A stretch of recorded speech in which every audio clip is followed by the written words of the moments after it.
Eu queria que você, por favor, começasse informando seu nome completo, sua data de nascimento, local e a sua comunidade. Oi, eu sou Jennifer Monteiro, eu tenho 21 anos, eu nasci dia 7/10 de 98, quase 22, tô chegando aí. Eu sou nascida e criada na favela da Rocinha, e é isso, eu esqueci a outra pergunta. Eram essas mesmo. E Malice? Deixa eu desligar aqui. Meu nome é Maria Anice Balbino, tenho 26 anos, sou nascida na Rocinha, morei por muito tempo em Guaratiba e aí voltei para cá em 2013 para iniciar a graduação na PUC. Também sou conhecida como Malice. Então, assim, dentro e fora da PUC. Legal, prazer conhecer vocês, né? Agora eu vou perguntar para Jennifer. Jennifer, como é que você falou um pouquinho aí que você é nascida e criada na Rocinha? Eu queria que você contasse para a gente assim, um pouquinho de como que é essa sua história com a Rocinha, se você veio, seus pais vieram, contar um pouquinho dessa sua história ao longo desses anos, quase 22 anos na Rocinha. Então, os meus pais, os dois são do Ceará, eles vieram para o Rio buscando oportunidades para crescer e formar uma família, enfim. Eu, eu digo que eu nasci meio que uma bolha, porque a Rocinha são muitas pluralidades, né? São muitas histórias aqui dentro. Então, eu só fui conhecendo e criando essa questão de pertencimento conforme eu fui saindo de casa e fazendo amigos de diferentes áreas. E a minha história com a Rocinha é de longa data, né? E é algo que eu fui construindo muito com a ajuda de muitas pessoas para entender como é que é esse lugar e como ele é importante para a cultura nacional e a gente não percebe, a gente entra num estigma de que favela é só um espaço ocupado e que a gente não tem utilidade nenhuma, mas a gente tem muitas histórias, são muitas histórias. Por exemplo, meus pais vieram para cá, saíram de suas famílias, vieram super novos e construíram uma história aqui dentro. Agora eu e meu irmão, a gente está construindo uma história aqui também, querendo mudar o que nós somos, transcender, na verdade, e construir algo aqui dentro também, porque eu acho muito importante a gente lembrar que esse é o nosso espaço construído para a gente ir além do que somos considerados pela sociedade normal. Porque a gente nunca é depositado uma esperança na gente, sempre somos colocados marginalizados, sempre somos marginalizados, todos aqui. E assim como a gente acredita num futuro melhor e a gente está conseguindo construir todos juntos aqui, eu acho que eu fico muito orgulhosa de poder dizer que eu sou moradora da Rocinha. Claro que é meio difícil a gente entender como somos favelados, porque favelado é sempre colocado, essa palavra é colocada como ruim, como algo relacionado somente a tráfico e a bandidagem, mas é muito além, muito além. A gente vive num espaço muito rico, com muitas pluralidades, muitas coisas que as pessoas de fora não entendem, mas que a gente está construindo algo ao longo dessas décadas muito importante e eu fico muito feliz por fazer parte disso. Muito legal a sua fala, Jennifer. Realmente, nessa palavra favelado, a gente aos poucos vem assumindo de fato, essa palavra favela, favelado, que por vezes tentam esvaziar esse conteúdo, chamando de outros nomes, comunidade, como se ao mudar o nome mudasse a nossa história, né? Então, realmente a gente tem feito uma outra história, os novos moradores estão continuando uma história muito importante, começaram lá atrás. E aí, Malícia, eu vou te perguntar também isso, como é que você descreve essa sua história com a Rocinha? Bom, a minha história com a Rocinha sempre foi de muito amor, mas ao mesmo tempo muito receio. E por que receio? Porque a gente tem receio de falar quem nós somos. Então, meus avós são nordestinos, vieram para a Rocinha, construir uma vida, tentar a sorte na cidade grande. O meu pai veio da Paraíba pequeno com a minha avó, tinha mais ou menos 2, 3 anos. A minha mãe já nasceu aqui. E aí, nasci aqui. Meus pais trabalharam por muitos anos com a questão do funk. Então, assim, meu pai trabalhou com a Curtição Rio, minha mãe trabalhou no Emoções da Rocinha. Então, assim, o funk estava muito presente, mas ao mesmo tempo era estranho falar que meus pais trabalhavam com funk, porque todo mundo, sabe, tinha aquela coisa de, é ruim, é ligado ao tráfico, enfim. E aí eu nunca dei muita importância para isso. Até que eu fui para Guaratiba, morei por lá por anos, e aí para a faculdade, para ficar mais perto e tudo mais, tive que voltar. Quando eu voltei, eu tinha como se fosse as duas realidades, né? A de fora da favela, de dentro da favela, e mais sendo adicionada o mundo que eu nunca tive acesso, que era a PUC e as pessoas que circulam pela PUC. E aí a minha construção de identidade foi para o espaço, que vieram todas as crises possíveis, quem eu sou, de onde eu sou, o que eu sou, como é que eu falo para as pessoas que eu sou da Rocinha. E aí, até uma reflexão que eu estava tendo esses dias com meus amigos, que era muito difícil falar que eu moro na Rocinha, porque os pais deles normalmente já iam falar, tipo, não quero que você ande junto, sabe? Porque vai estar ligado ao tráfico, não vai ser uma boa companhia. Então, assim, você também acaba se bloqueando nesses espaços com medo, porque na verdade já sabe o que vão falar. E aí, no final da graduação, eu estudando e tudo mais, eu veio a consciência do tipo, poxa, cara, eu tenho literalmente um mundo assim para ser valorizado. A Rocinha é um mundo, a gente faz tudo, é coletivo, a gente resolve qualquer problema. E por que não também evidenciar isso, sabe? Por que não colocar e falar, tipo, nós somos potência? Aí, eu também estranhei muito quando me falavam que eu não tinha cara de moradora da Rocinha.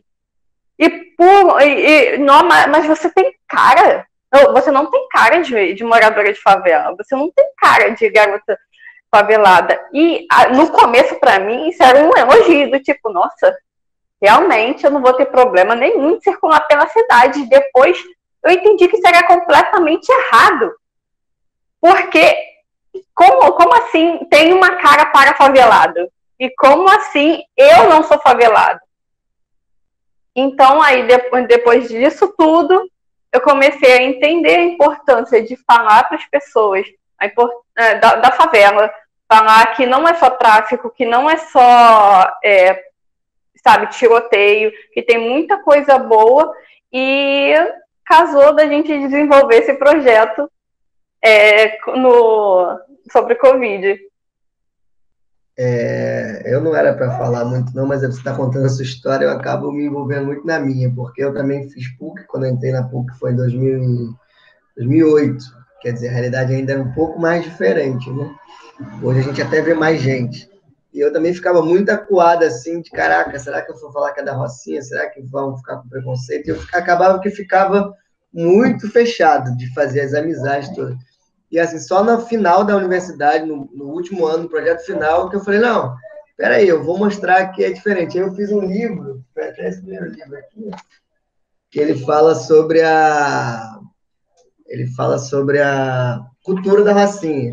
E aí ele vai mostrando que a Rocinha era muito mais do que violência, tudo que a gente vem ouvindo falar, né? Mas assim, e aí depois disso eu consegui ficar muito melhor comigo mesmo, porque eu consegui assumir aquilo ali, né? E ter orgulho, né? Pô, a gente é da Rocinha, mas, pô, a gente tá estudando, tá fazendo, tem muita coisa boa para mostrar. Então, eu tô vendo você falando, eu tô me recordando, assim, desse período.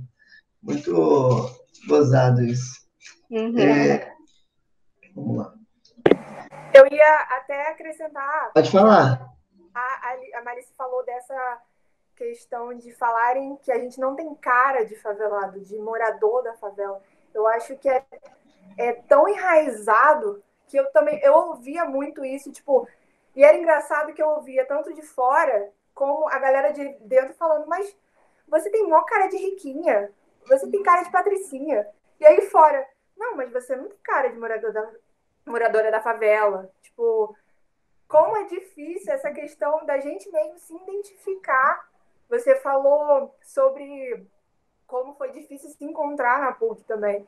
Sim. Eu, como na graduação, até hoje, por mais vendo meus amigos, que muitos amigos meus entraram, pessoas de várias outras comunidades estão lá, a questão de construir uma identidade dentro de um espaço que teoricamente não era nosso até uns anos atrás é muito difícil, porque a gente se sente acuado e com medo de falar qualquer coisa e assumir que não, a gente mora aqui, a gente tem essa voz. É muito difícil para mim até hoje conseguir me sentir pertencente desse espaço, porque a gente fica com esse medo. É meio irracional. A gente sabe que foi mérito nosso, a gente conseguiu quebrar um parâmetro que não é botado para a gente, que é entrar numa universidade. A gente quebrou essa barreira, mas ao mesmo tempo a gente se sente não mal, mas a gente se sente com um sentimento meio difícil de definir. Fica sempre com o pezinho atrás, né? Isso é um espaço nosso, de direito nosso, Sim. mas ao mesmo tempo parece que a gente não se sente digno de receber aquilo, porque a sociedade nos coloca tanta pressão de que, tipo, não, esse lugar onde você vive não tem nada, não tem futuro, que a gente acaba botando isso na cabeça. E aí, aos poucos, a gente vai entendendo que não. Eu tô aqui porque eu construí minha história fora daqui, fora desse espaço de universidade, e é meu lugar também. Eu posso estar aqui. Isso que tá falando. Eu posso terminar só com... Claro, Agora aqui, ó, é porque quando eu... porque era praticamente assim, quando eu tô aqui, parece que eu não sou daqui. Quando eu tô lá, não parece que eu sou de lá. Eu sou da onde? Eu sou quem? Então, até uma vez eu tava tirando uma foto da Rocinha e eu postei isso. Quando eu desço a Rocinha, falam que eu não sou daqui. E quando eu tô na rua, falam que eu não sou de lá, sou da onde? Então, assim, é muito difícil esse pertencer, sabe? Mas agora está com muito mais facilidade e, assim, a gente está lutando por isso, de construir essa identidade. E ainda bem que essa crise está passando, essa crise existencial. Essa crise eu também tive, eu acho que esse fato de assumir e carregar essa bandeira mesmo com firmeza, ela vem ao longo do tempo, ao longo dessa experiência. E até na faculdade, como ela estava falando, a gente sempre fica assim com o pezinho atrás, até você se colocar como aluno, como intervir dentro de uma aula, dar sua opinião, você sempre fica, será que está certo? É melhor ficar quieto, né? Então é bem complicado, até a gente se sentir, fazer parte daquele lugar ali, é um desafio muito grande. Vamos lá.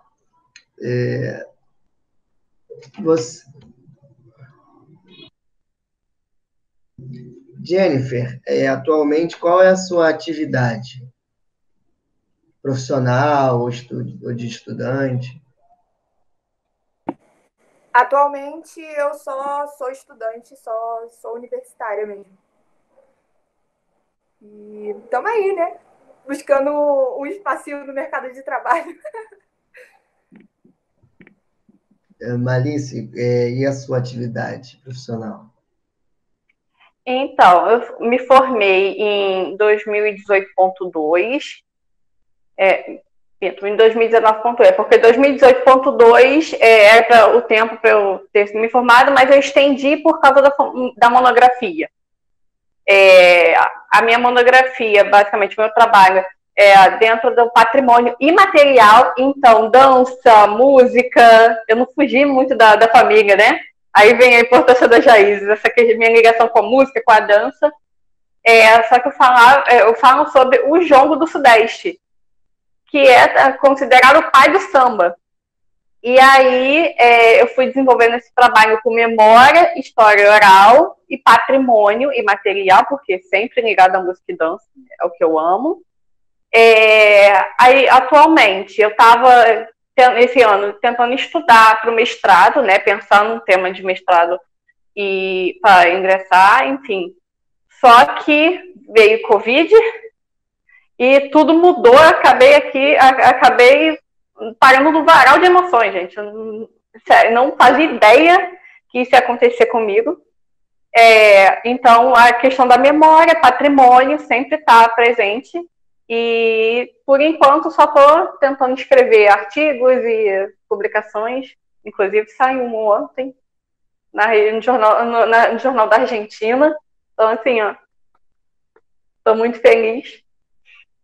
E também escrevendo para o FMG, quer dizer, um livro sobre memória também. Então, assim, estou tentando seguir a linha das publicações, por enquanto. Muito bacana. E você seguindo nessa linha vai te ajudar muito na entrada do mestrado. Então, é importante você estar bem ativo aí. E aí eu vou chegar no nosso eixo central da conversa, que aí uma pode responder e a outra continuar, porque já vai dizer sobre vocês duas aí. Aí eu queria saber que soluções, né, que vocês criaram durante essa pandemia. Então, essa pandemia pegou todo mundo de surpresa, né? Está sendo algo muito surreal, porque a gente nunca esperou que teria que ficar dentro de casa isolado. Eu vou dizer por mim, depois a Marisa pode falar um pouco por ela. Eu, durante esse tempo, acabei tendo que enfrentar fortes emoções, porque eu perdi meu pai pela Covid e perdi um tio meu também. E foi um baque muito grande, porque como a gente vai segurar essa barra, né? Principalmente morando aqui dentro, que as informações são muito controversas e nada chega direito como é fora. Então, está sendo um processo muito grande, porque passar por luto, mas continuar vivendo uma rotina, porque agora a gente estuda, trabalha, vive em casa pela internet. E passar por esse processo de luto me fez voltar a um antigo hobby, que foi escrever, e descobrir novos hobbies, porque a gente participou do projeto Covid-19, realizado pela A Rocinha Resiste, junto com Fala Roça e o Museu Sankofa, em parceria com o Instituto Moreira Salles. E foi lá onde a gente se conheceu, inclusive. E lá eu pude sentir um lugar de acolhimento que apesar de estar passando um momento muito difícil, foi um momento que eu aprendi muito sobre mim mesma e sobre como enfrentar essa pandemia, não só comigo, mas ouvindo histórias e entendendo outras pessoas, porque não é só eu que estou sofrendo, não é só minha família que está sofrendo, são outras pessoas e outros diversos cantos dessa enorme cidade, que a Rocinha é uma cidade dentro de uma cidade. E aí, dentro desse projeto, eu fui me redescobrindo e aprendendo a lidar com os problemas, porque a gente, como favelado, a gente, por muito tempo, a gente aprende a ser forte.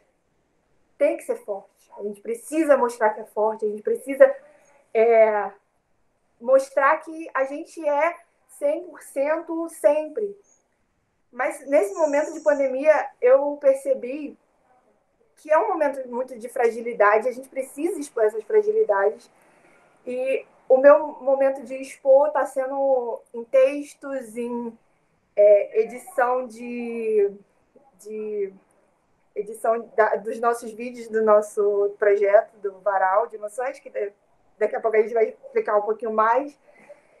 E conversar com as pessoas, que agora a gente só conversa via celular e computador, mas é um jeitinho da gente ir conhecendo novas pessoas, novas histórias, e isso me faz um bem que eu nem imaginava. Então, é basicamente isso. Como foi um processo muito louco, é um processo muito louco de superar e aprender durante essa pandemia. Então, conta um pouquinho para gente o que é o Varal de Emoções. O Varal de Emoções, como eu falei, é um projeto desenvolvido pela gente, eu e a Malice, que deu desenvolvimento dentro desse outro projeto, que foi o Covid-19. Lá a gente teve várias aulas que nos ajudaram, com pessoas daqui de dentro e pessoas de fora, que foi um lugar também que a gente descobriu e teve um insight do pertencimento. A gente viu, caraca, agora de fato a gente sabe o que é ser moradora da Rocinha e que nós somos, e a gente precisa carregar esse legado, que é o nosso legado. E aí a gente, no meio dessa loucura, porque assim como eu, a Malice também teve perdas na família dela, e ela também viu como foi importante a construção de um diário. E aí a gente percebeu, caraca, estou fazendo um diário. Ela também, vamos se juntar, fazer uma dupla dinâmica.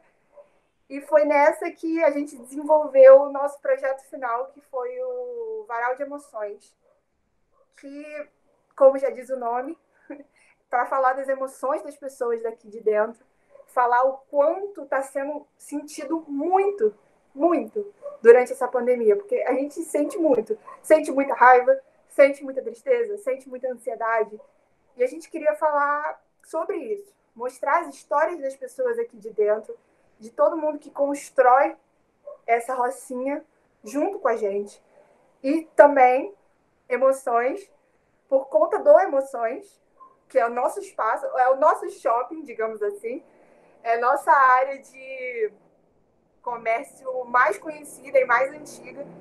Então, a gente quis juntar as emoções com o Emoções.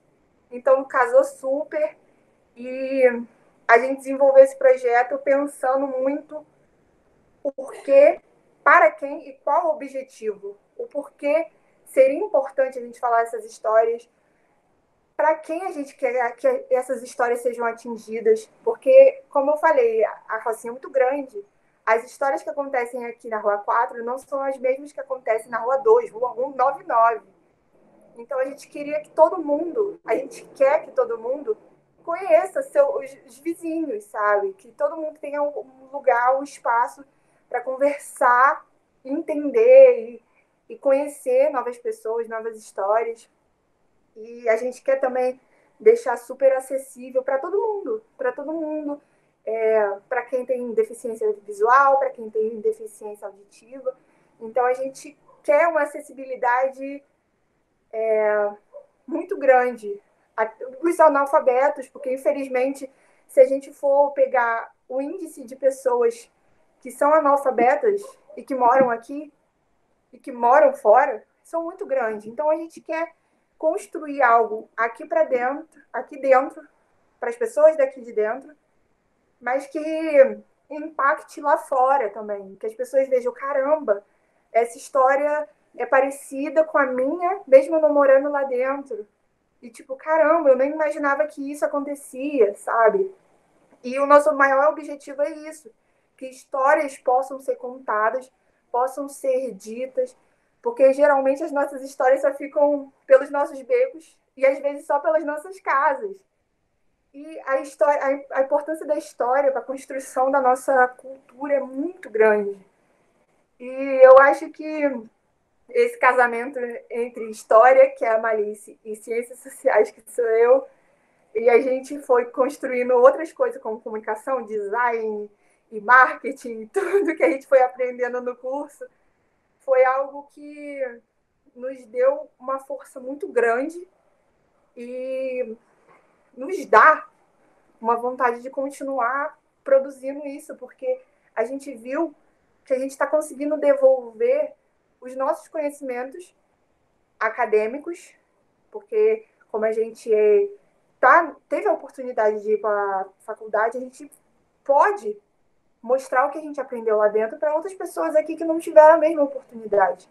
E eu acho que isso é muito grandioso, é algo que deixa a gente muito orgulhosa, que a gente quer prezar esse lado mais sensível, esse lado mais íntimo, com as pessoas que a gente entrevista, com as histórias que a gente ouve, mas sempre tendo esse respeito e sempre levando um pouco do nosso conhecimento para as pessoas daqui também, e elas nos retribuindo com o conhecimento delas. Porque são diferentes tipos de conhecimento e eu acho que é por isso que esse projeto está sendo tão gostoso de fazer, desenvolver, e é isso. Eu queria dar os pêsames, tanto para você quanto para a Malice, que tiveram perdas. Assim, a gente está vivendo um momento muito difícil, mas quando a gente perde alguém é uma coisa realmente que não tem como explicar. E, assim, também fico muito feliz de vocês terem encontrado um caminho para poder superar essas dificuldades, também ajudando outras pessoas, colocando essa memória das outras pessoas, que é uma memória coletiva, que é uma memória importante de se registrar, que faz parte da nossa história. E o que eu sempre falo que é muito interessante é a gente falando da gente mesmo, né? Diferente de alguém de fora vindo nos entrevistar ou recontando a nossa história. Então, isso é muito importante. E quando vocês falaram do nome, eu achei muito bacana o nome Varal de Emoções. Eu não tinha identificado com emoções, era lá também relacionado ao clube. Mas eu estava muito apegada ao nome Varal por conta do livro Varal de Memórias. Não sei se vocês conhecem, que é um livro dos anos 80, sobre a Rocinha, né? Da Lígia Segala. E na hora que eu vi Varal de Emoções, eu já me falei, caraca, elas devem estar fazendo um trocadilho com o livro Varal também. Também, né? Também, a gente soube do Varal, mas a questão nossa do Varal foi porque é onde a gente estende as nossas máscaras atualmente. Quando eu vi que minhas máscaras estavam enfileiradas no Varal e eu olhei que a vizinha estava fazendo a mesma coisa, eu mandei um WhatsApp para a Jennifer gritando, falando sobre esse nome. Varal, Varal. E aí, mais emoções, porque são muitas emoções ao mesmo tempo, no mesmo dia. Agora eu tô bem, daqui a 5 minutos eu não tô bem, daqui a 1 hora eu posso estar sei lá como, e aí vem ansiedade, vem estresse, vem a conversa com os amigos, a saudade, o distanciamento, o processo de luto. Como a Jennifer falou, eu também perdi meu tio e os pais dele também faleceram. Foi bem impactante porque apareceu em todos os jornais, mas a gente não esperava essa reação. A gente ficou como meu X, né? É a família Mariano. Então, assim, foi um choque. Tá sendo um choque ainda. É difícil para mim. Para minha tia, para os meus primos, é muito mais. Porque perdeu o pai, perdeu os avós, assim, de uma vez, e aparecer no jornal, é tudo muito ao mesmo tempo. Mas eu também eu tenho, né, agora falando mais em relação a como é que eu tracei esse processo, na faculdade, quem faz história sabe que a importância do papel, né? A gente adora um papel, historiador adora um papel, um documento, assim, ainda mais, isso aqui pode virar alguma coisa importante. E aí eu tive uma aula muito marcante que foi sobre o diário, os diários da Segunda Guerra. E aí aquilo ficou gravado comigo, e quando eu estava nesse processo de luto, eu não conseguia chorar, eu não conseguia ter reação. Então eu comecei a escrever sobre.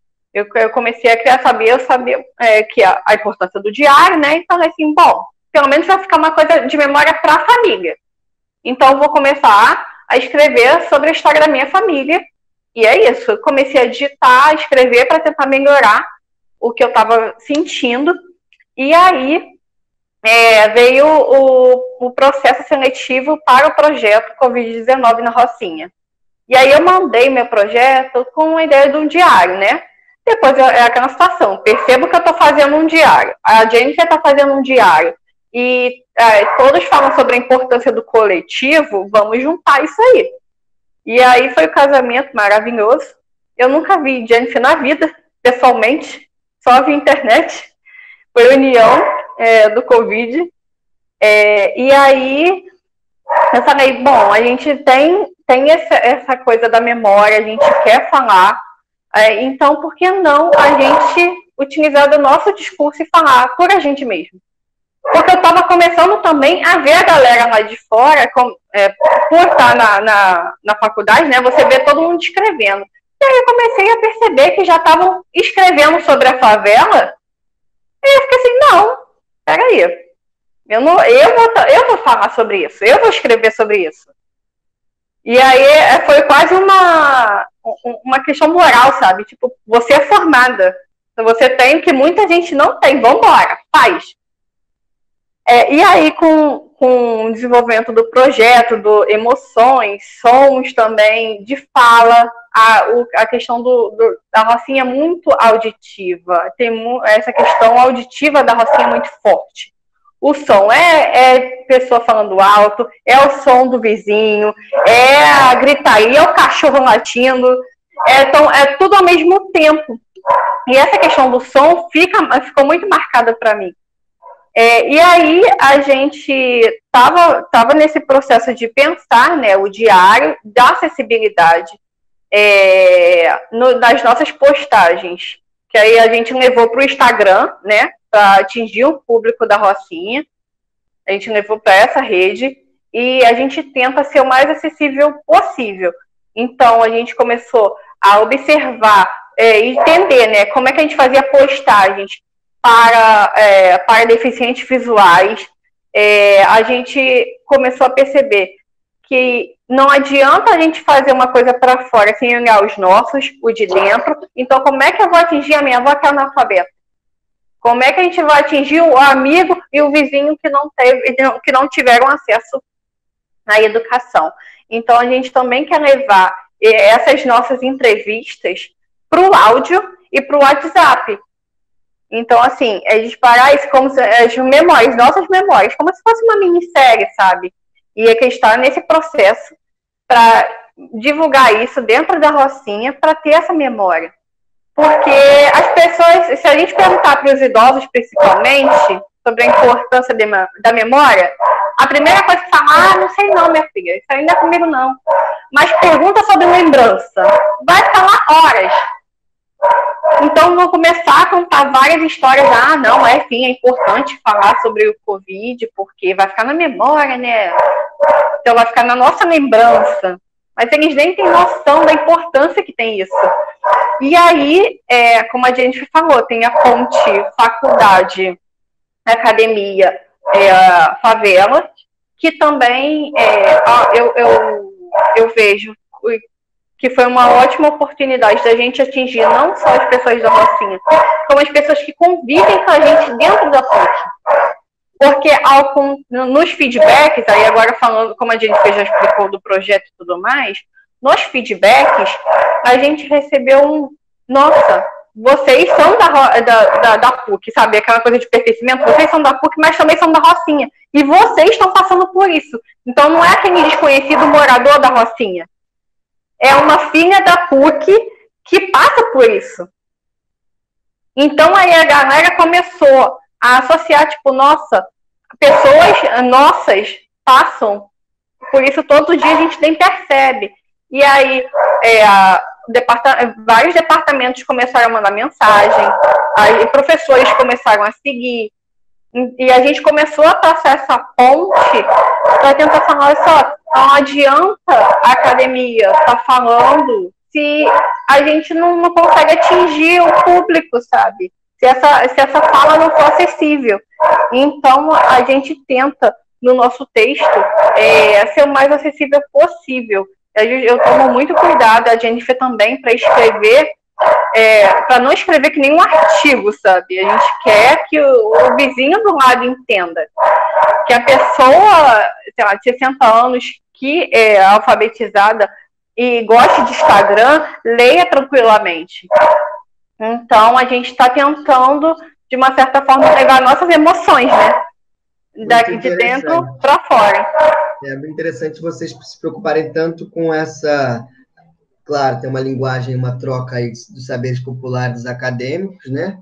E respeitando também o público, porque como que você vai fazer um trabalho desse, para que você serve se o seu vizinho não vai conseguir compreender, entender, né? E aí vira uma linguagem totalmente tecnocratizada, burocrática, e as pessoas não têm acesso. Então, é muito legal esse pensamento de vocês em todas as etapas, do início até como que essas pessoas vão receber. Aí eu queria perguntar, Jennifer, como é que vocês estão fazendo? Como é que funciona? Vocês buscam as pessoas? Como é que acontecem essas entrevistas? Como é que vocês têm feito para realizar essa ação? Então, desde o início do curso, a gente foi colocado com vários desafios, e um deles era fazer entrevista. Para mim foi muito louco pensar como eu vou fazer essas entrevistas se eu não posso sair. Então, eu coloquei a tecnologia a nosso favor para a gente conseguir construir essa ponte de entrevista. Então, eu uso uma plataforma, um aplicativo de videochamada, e eu acho muito legal essa questão de videochamada, porque eu consigo gravar a nossa conversa e eu posso ver a reação das pessoas. Eu crio um roteirozinho, mas eu vou deixando rolar, tipo, como uma conversa normal, que a pessoa se sinta confortável, porque eu acho que é muito como a gente já tem muitas pessoas que vêm pesquisar aqui dentro, todo mundo já fica tipo, caraca, entrevista? Como assim? Eu tenho que falar de mim? Como é que eu vou fazer isso? Então todo mundo fica meio acuado. No início eu fui fazendo muito com os meus amigos e pessoas conhecidas. E mesmo eu conhecendo eles, foi difícil falar, cara, foi difícil para mim fazer essa entrevista. Eu fiquei nervosa. Eu fiquei nervoso. Eu falei, se vocês ficaram nervosos, eu também fiquei. Porque ser entrevistador também é difícil. Mas eu uso as plataformas de videochamada, seja Meet, Zoom e essas coisas, ou quando as pessoas não querem ou não conhecem, eu tento ir pelo WhatsApp mesmo. E aí a gente sempre coloca como opção. Tipo, olha, eu vou gravar uma chamada, vai ser uma gravação, mas você quer aparecer? Você quer que a gente utilize a sua imagem, a sua voz? Porque, como a gente frisa muito, a nossa questão é sempre respeitar quem está colaborando com a gente. Porque já é difícil. É difícil falar essa história. É difícil a gente parar e refletir sobre nós mesmos, sabe? A gente entende e a gente deixa super aberto para as pessoas que estão conversando, colaborando com a gente, se elas vão querer mesmo aparecer e tudo mais. E geralmente é uma troca muito boa, porque eu vou conhecendo, a gente vai conhecendo pessoas que a gente já conhece, outras que a gente só tinha um contato, tipo, falava um oi, tudo bem? Ou às vezes só conhecia de vista. Então é muito legal o quanto a gente está conhecendo mais ainda os nossos, sabe? E o quanto é importante a gente ir atrás ser um pouco cara de pau, né? Porque tanto eu como a Malícia, a gente é extremamente tímidas. Então foi um processo louco que a gente sentava e conversava, tipo, meu Deus, e agora, amiga? O que a gente vai fazer? Como a gente vai abordar? Porque tem são várias estratégias de como chegar na pessoa, de como ter um diálogo acessível, que a pessoa entenda que não é uma entrevista, é uma conversa. A gente vai sentar e conversar, só que essa conversa vai ser exposta e tá tudo bem se a pessoa não quiser aparecer, e tá tudo bem se ela só quiser conversar, porque eu acho que é um momento importante para a conversa, sabe? Porque muitas pessoas às vezes só precisam conversar, botar para fora o que estão sentindo. E é muito interessante porque... Ai, meu Deus. É muito interessante porque eu vou traçando um roteirozinho e nesse... Os barulhos. E nesse roteiro eu tento... A gente vai construindo junto, tanto eu quanto a Malícia. Tudo. Desde textos aos vídeos. E aí, nesses roteiros, eu tento buscar as lembranças das pessoas. Eu peço para as pessoas, me conta uma memória antiga sua, tanto boa quanto ruim, porque ao mesmo tempo que a gente vive muitas coisas ruins, tem muita coisa boa. Muita coisa boa. A gente já teve shows de Jarulli e o Rafa aqui dentro, sabe? Então, caraca, como foi louco. E ao mesmo tempo que a gente teve esses shows, a gente viveu momentos de guerra praticamente, principalmente em épocas tensas que realmente a gente ficava com medo de dormir e acontecer algo mais trágico. Então foi muito isso, sabe? O quanto a gente tenta construir junto com a pessoa que a gente vai entrevistar, por meio da videochamada, que como a gente está fazendo aqui agora, sabe? Tipo, a gente está trocando, a gente está se vendo, a gente está vendo a reação um do outro. E a gente nunca se viu na vida. Então, isso é muito bacana. E a gente tenta trazer isso, sabe? Esse conforto. E como se a gente estivesse numa mesinha de bar, bebendo junto e conversando. Verdade. Olha, esses 2 shows que você falou, eu fui, tá? Não sei se vou fazer inveja para vocês. Eu fui. E uma dica, às vezes, quando eu também tenho alguns problemas quando vou entrevistar algumas pessoas, às vezes não sabe instalar o aplicativo, o Meet. Se você usar a plataforma do StreamYard, que dá para utilizar a versão gratuita, você manda, eu posso dar o nome para vocês direitinho. Você manda o link, você tem que estar no computador, a pessoa pode usar o celular. Você manda o link, ela só abre, ela não precisa instalar nenhum aplicativo. É um software que a gente está usando bastante. E dá para gravar, é bem interessante. E outra coisa que eu ia recomendar para vocês darem uma olhada no site do Museu da Pessoa, que é esse museu que a gente tem parceria, porque eles ensinam toda uma metodologia justamente como vocês estão pensando em abordar as pessoas. Então, por exemplo, quando ele vai chegar para perguntar, ao invés de falar assim, me fala uma lembrança ou uma memória, eles vão perguntando assim, mas me diga como é que era a sua infância, de que você brincava, que brinquedo que você gostava. E aí ele tem todo um ensinamento, porque são pessoas já especializadas na área, e que eles têm um material lá no site que ensina, tem uma formação, se vocês não acharem, eu posso achar. E aí pode dar um pouco mais de know-how para vocês, assim, de alguém que já faz isso, e vai ser bem interessante. Eu acho que vai ser um material interessante para vocês aprenderem e trocarem também. E eu ia perguntar para a Malícia o que precisaria para essa ação de vocês, para melhorar essa ação que vocês estão fazendo? O que seria preciso?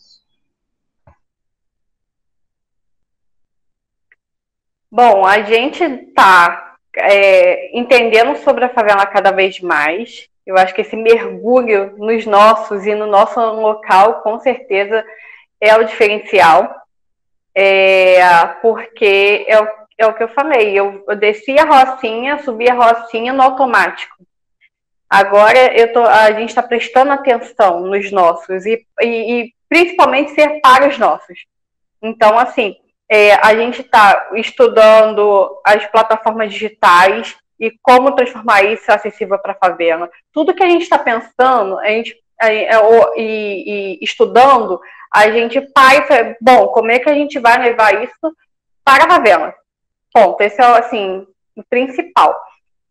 E aí, outros pontos seria mesmo a gente ganhar essa manha e entender mais sobre a pesquisa, porque é completamente diferente de uma pesquisa na faculdade. Então, assim, a gente... E ainda mais em casa, porque se pudesse sair, e aí você conversar, sentava com a vizinha, tomava um café e comia um bolo, você já tinha o roteiro quase, já estaria aprendendo, mas em casa, preso, nossa, é um sufoco, mas está sendo bem, bem interessante esse momento. Verdade.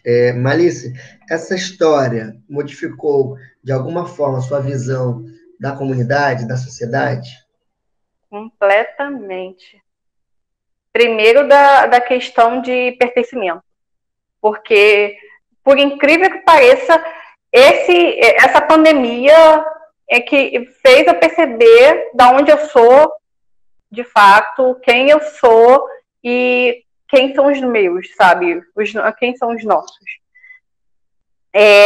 Conhecer as pessoas daqui de dentro, prestar atenção, tentar bater no peito e falar, tipo, eu falo sobre essa história agora, porque eu sou capacitada para isso.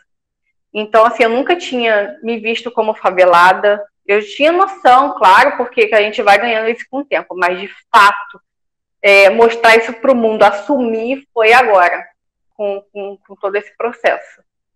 Então, mudou completamente. Até mesmo, por exemplo, eu nunca tinha feito o processo de pensar de fora para dentro, entendeu? Eu nunca tinha pensado, poxa, como é que eu vou levar o que eu sei, a minha formação em história para Rocinha, porque assim, eu sou ensinada até na licenciatura a levar para a escola, mas também é completamente diferente do levar para Rocinha ou para outra comunidade. Comunidade não, favela. Aí, ó, a gente ainda vai reaprendendo. É um constante aprendizado. E aí, e também eu nem tinha percebido o quanto está mudando, porque ainda tem muito do comunidade. E aí essa palavra ainda está tipo ganhando mais, voltando a ter mais força, né? Do tipo, não, somos favela, não somos comunidade. Então está sendo uma desconstrução mesmo de tudo que eu tinha aprendido. Falei que em 3 meses de Covid foram quase 5 anos de faculdade na minha cara, assim, ó. Bacana essa experiência, Malice. E você, Jennifer, essa história modificou de alguma forma a sua visão da comunidade, da sociedade? Nossa, com certeza. Eu acho que tudo que a gente foi aprendendo, como a Malice falou, a gente aprende e sempre vai aprender mais, né? Eu percebi o quanto é difícil para a gente se ver representado lá fora, sabe? Em questão das grandes mídias e questão não só disso, mas questão cultural, que quando é daqui, geralmente a gente vira chacota, as coisas aqui viram piada, mas quando chega no morador do Leblon, Ipanema, Copacabana, é moda, é hit, como dizem, vira tendência. E me fez refletir e perceber muito o quanto a gente ainda vai lutar muito, muito para a gente conseguir o nosso espaço lá fora. O quanto é importante e necessário a questão do coletivo aqui dentro, sabe? A questão de união entre nós, sabe? Entre morador com morador, porque não fazem isso lá fora. E quando fazem, geralmente, falando de mídias grandes, geralmente é um espacinho que a gente é possível falar, mas é possível falar de uma maneira que é ligada aos estigmas passados, violência, saneamento básico que não chega, tudo que falta. Só procuram a nossa voz quando é para falar do que falta, do que é ligado à violência, a tráfico. E isso é muito complicado, porque eu comecei a ver o quanto é forte, é presente isso, e o quanto a gente acaba se moldando, sabe? Ainda mais a gente que chega no ambiente acadêmico, o quanto a gente se molda para se sentir pertencente daquele espaço. E acho que foi muito importante também ver que, beleza, a academia tem o direito dela de falar, mas eu também tenho. Meu vizinho também tem. E a gente vai mostrar isso mesmo que ela reclame, entendeu? Porque a gente pode mostrar que o nosso espaço é conquistado de uma forma que a gente está construindo junto, sabe? E é muito interessante perceber o quanto todo mundo vê junto. Durante as entrevistas, eu sempre pergunto o quanto essa falta de representatividade nas grandes mídias afeta. E geralmente é 100% das pessoas falando que afeta demais, porque como grandes jornais, grandes plataformas, essas grandes plataformas acabam impactando de uma forma que deixa a gente sem saber o que fazer, sabe? Como a gente quer se sentir representado e não tem ninguém ali da favela falando sobre o que está acontecendo aqui dentro, sabe? De uma maneira que seja mais acessível, porque o jornal não é acessível. Então, como é que a gente vai fazer os dados chegarem nas pessoas? Então, eu acho que o que a gente está construindo, todos os coletivos que estão sendo construídos aqui dentro, todos os projetos, todas as pessoas que estão tendo a oportunidade de crescer, não só dentro da academia, mas dentro do mercado de trabalho, dentro das experiências de vida, o quanto está sendo importante e o quanto é necessário a gente mostrar a nossa voz e construir algo muito bom. E eu acho que foi um período muito louco quando a gente chega a essa conclusão, sabe? A gente fica, caraca, a gente tem poder, a gente tem voz. E eu acho que levar a nossa voz é o que mais importa agora, sabe? Essa sua última fala dessa falta de representatividade, e que só procuram a gente quando é para falar do que falta, ou da violência, é uma coisa que eu tenho estudado e realmente incomoda muito a gente, né? Porque a gente tem tanta coisa bonita que acontece aqui dentro, por exemplo, o seu projeto, o Rocinha Resiste, vários outros, mas isso não interessa, né? Só interessa quando é alguma coisa relacionada à violência ou à miséria, ou aspectos que acabam deixando pitorescos, engraçados, né? Como você falou da chacota. Então, é muito bacana ver a visão de vocês sobre esse assunto. A gente chegou aqui no ponto final da entrevista, a gente conversou bastante, e eu queria saber se vocês têm alguma pergunta que eu não fiz, ou algum fato que vocês gostariam de falar, fiquem à vontade. Se tiver, só se tiver. Olha, no mais, assim, eu só gostaria de falar sobre os feedbacks, que também é muito novo para mim estar no Instagram, né? Porque, como a gente tinha comentado, nós somos tímidas. Por incrível que pareça, a gente está aqui horas falando com você, mas até você mandar mensagem, a gente estava assim, ai meu Deus do céu, socorro. E aí, o feedback que a gente está recebendo não é só da galera da academia, não é só dos nossos pares, é também dos moradores. E isso, cara, a gente está tão feliz, porque quando a gente postou um vídeo, a gente fez o primeiro link, né? Assim, sobre a falta da água, uma citação e um vídeo sobre isso. Quando os moradores falaram, é isso mesmo, acontece isso, eu acho que a gente ganhou ali, sabe? Quando a galera começou a curtir, comentar e compartilhar. E teve um post também que a gente fez brincando, fazendo uma brincadeira entre o confinamento do BBB com o confinamento nosso em casa.